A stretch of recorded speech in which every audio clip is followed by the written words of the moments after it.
All right, we're going to do this live today. We didn't make time to upload A Course of Love this morning, so now it's time to sit together live. I never tried it live.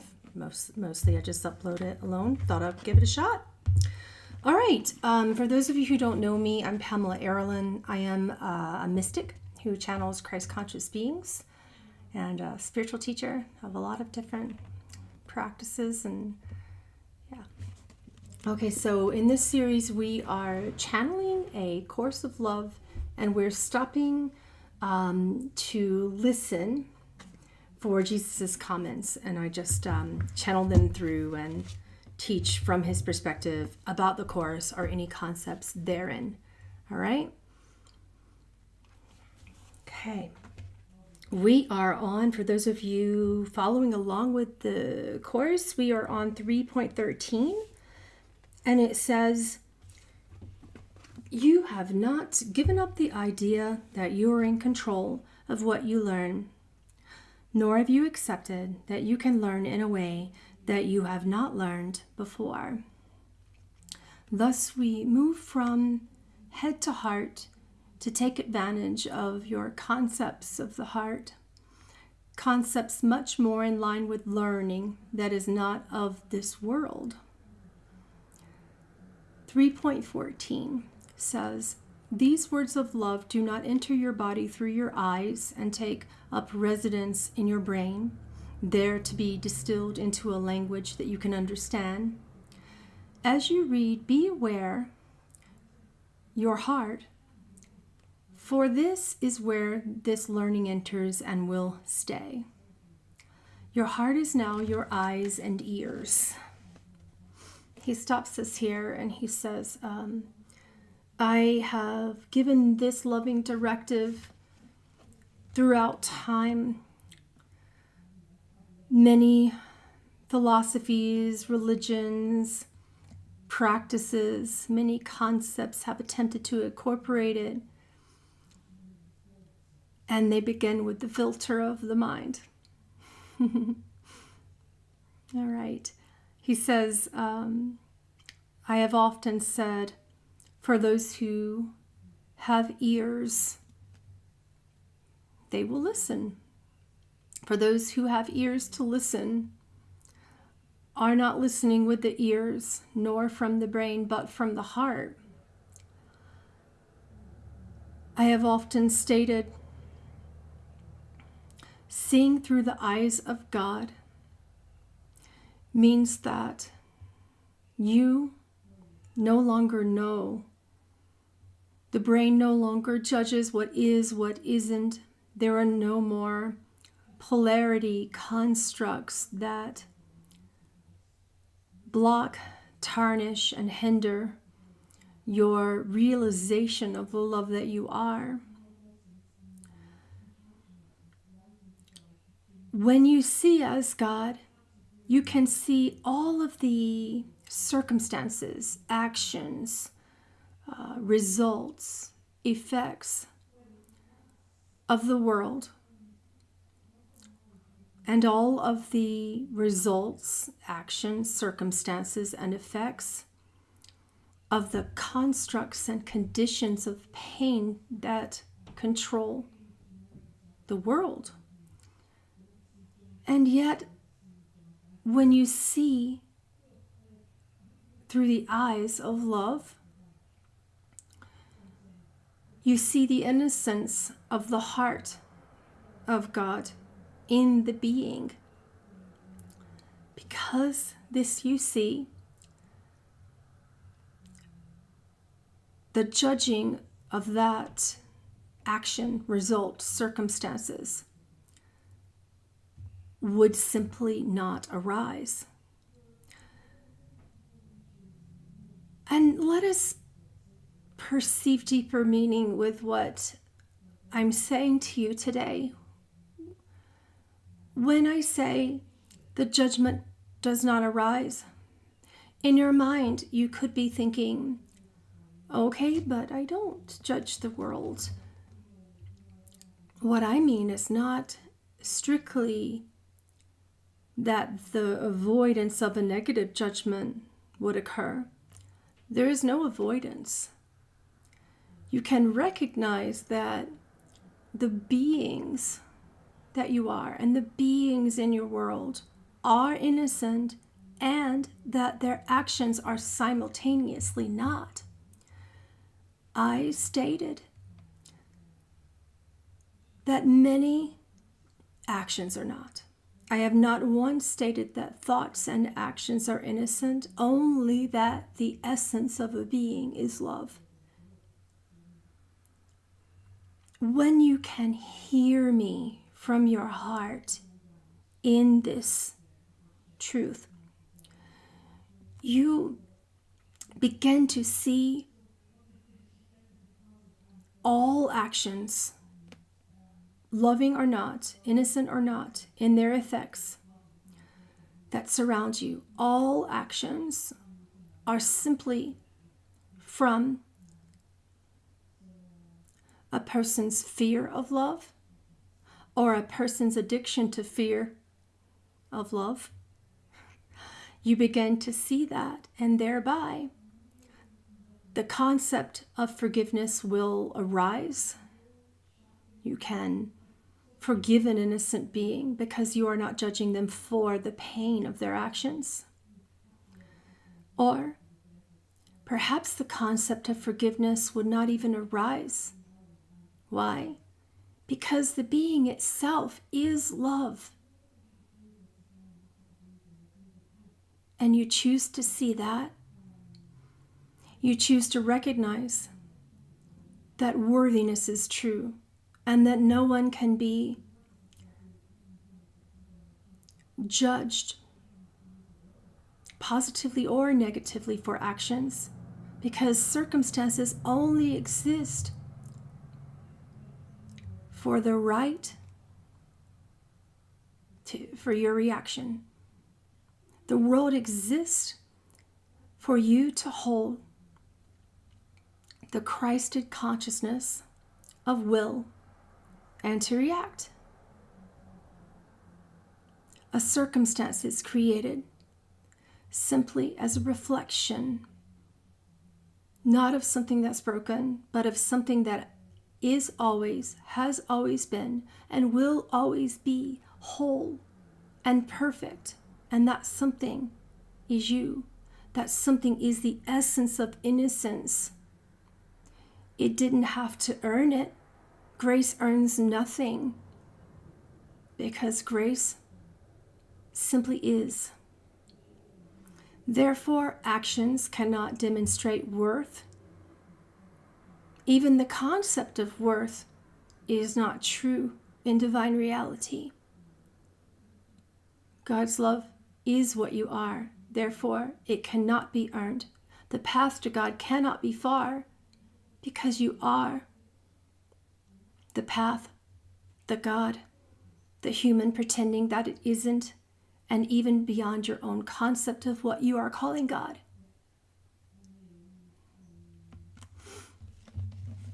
Okay. Let's see, where are we? We're in 3.15, I believe. Or maybe midway through 3.14, he says.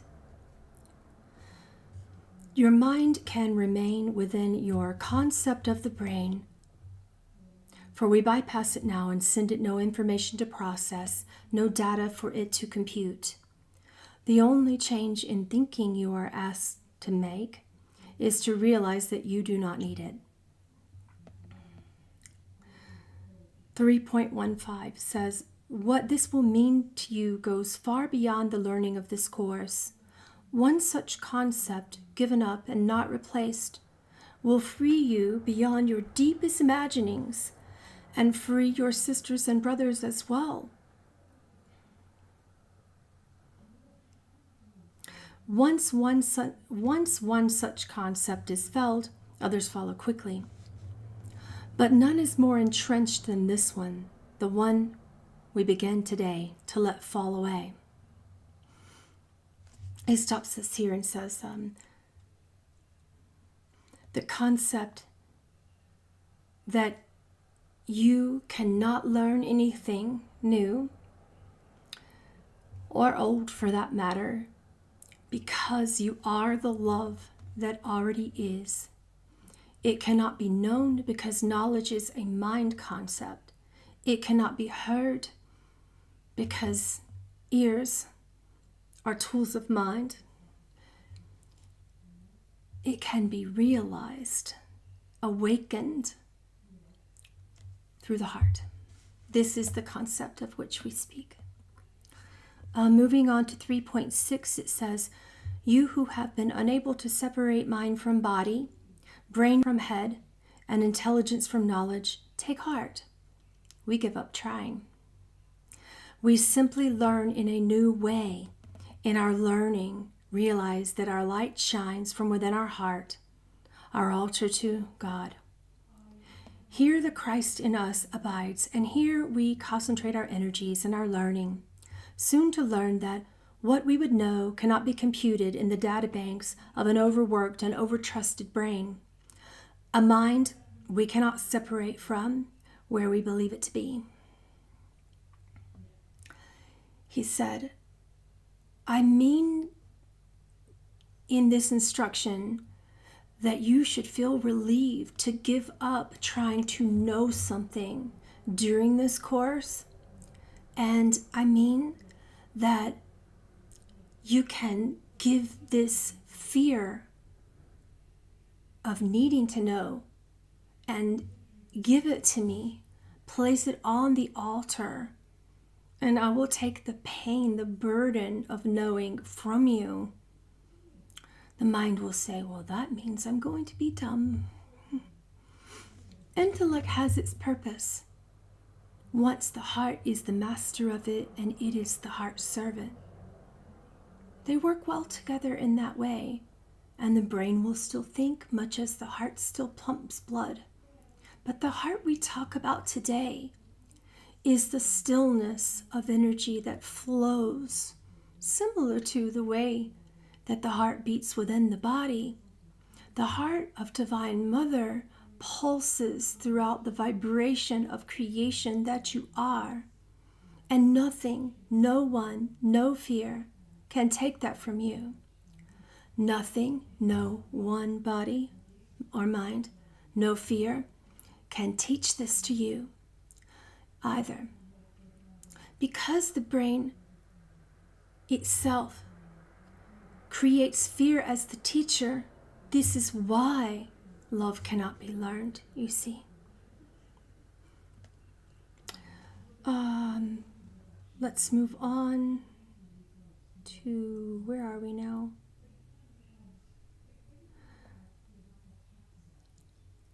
(3.17).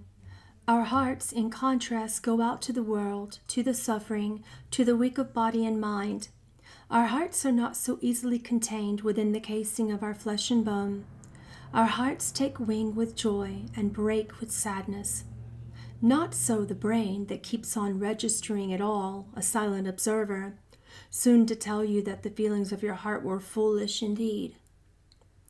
It is to our hearts that we appeal for guidance, for there resides the one who truly guides. He stops us here and he said, because the heart knows that truth is love, and the heart holds no fear of incorporating the love, not as a concept, but as a reality that cannot be born, nor can it die. The heart is the master. The mind, on the other hand, will tell you, don't feel pain because you shouldn't. You can't put the pain in your bank account. It won't pay your mortgage. That's what the mind will say, right?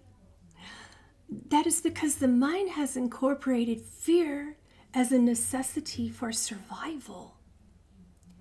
And then the world has created objects of such fear-based desire, and you call those objects money, car, house, food. And then you have incorporated fear into attainment of survival.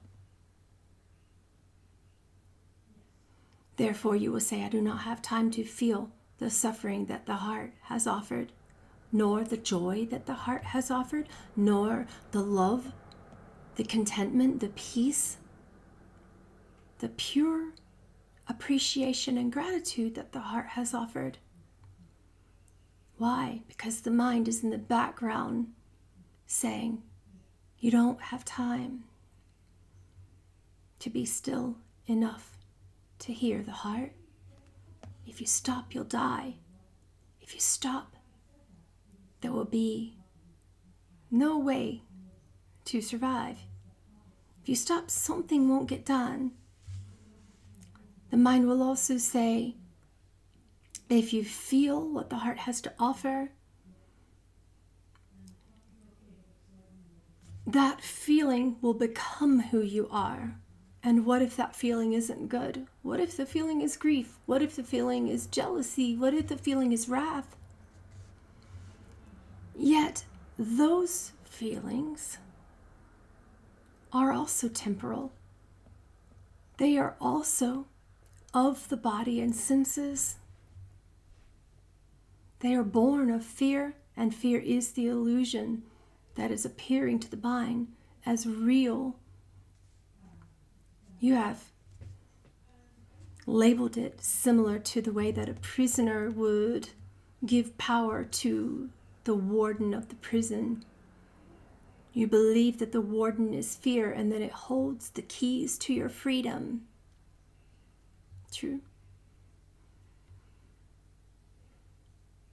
And then sometimes you're afraid of the warden, and many of you will say, it holds the keys maybe, or maybe this is just simply where I reside in this prison and I stay here and I obey the warden and I do not give cause for contempt or punishment or further pain. It's safer here to be in this cell. Did many of you say that today? There are many scripts in this play that your mind will create for you to keep you in deep avoidance of the heart. Listen to them not. They are there, dross in the background.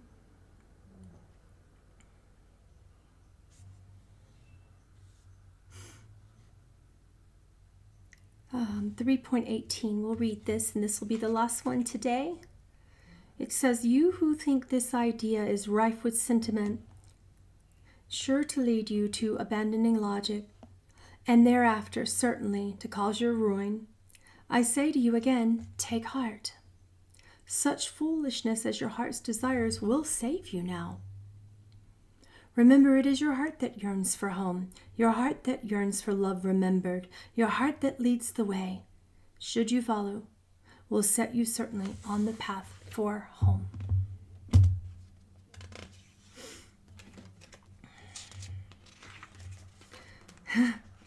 He stops us here and he says, and the mind will chatter away at this instruction, this wholly led directive as well. And the mind may be saying to you, if you do that, you'll be like all of the other renunciates who live without desire, who live in pain, who suffer but perhaps don't show us. The mind will say, if you do that, if you follow the heart, you will be too overwhelmed. The mind will say, if you do that, no one will understand you if you do that.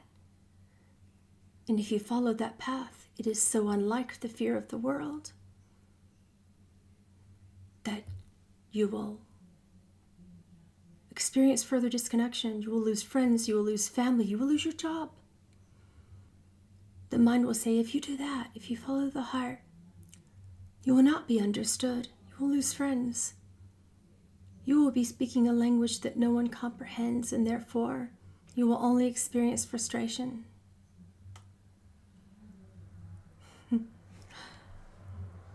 Let me ask you this.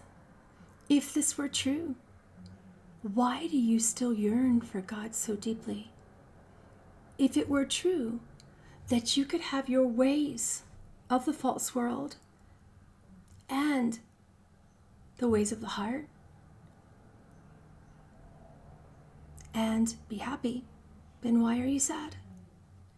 If it were true that you could be fully realized while following completely the ways of the world and also the ways of the heart, why is it never enough? You will experience one spiritual practice, concept, or modality, and the mind will say, that's it, I feel good. I feel good, that's the one. I am awakened. And that's true for the mind until it isn't. And then the mind will seek out on some deep, forsaken search of the heart again, always searching for more. One practice, one modality is never enough. And if Spirit gives you the most true, simple, and effective modality, which is the breath, you will say, it can't be. The mind will say, it can't be. That's too simple. That's just the gobbledygook. Or the mind will say, that only works for the mystics sitting away upon the mountain, in a cave, in an ashram. The mind will say, I have too much pain for that and too little time for that.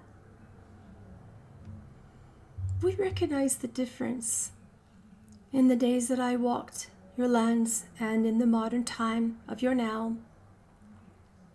And yet we still say that the ashram is the body. The temple is the body. The mountain is the body. It can become the holy place. The Guru is now within. It is the grace that operates as beautifully, simply, effectively, easily as grace itself. The breath operates and directs the grace in whatever direction it needs to go, within and without, until you no longer see the difference between.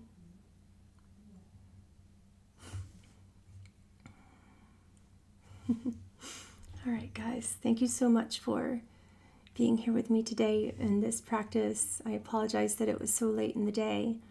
I'm going to have next week off, and I will be back the week after that. And that's the same for everything. No sessions, no Patreon, no teachings for an entire week. And I will see you the week after that. Right before Thanksgiving, we'll get started again. So as you are taking some time off for the holidays, I'll be back on, like during the holidays. See you soon. Bye.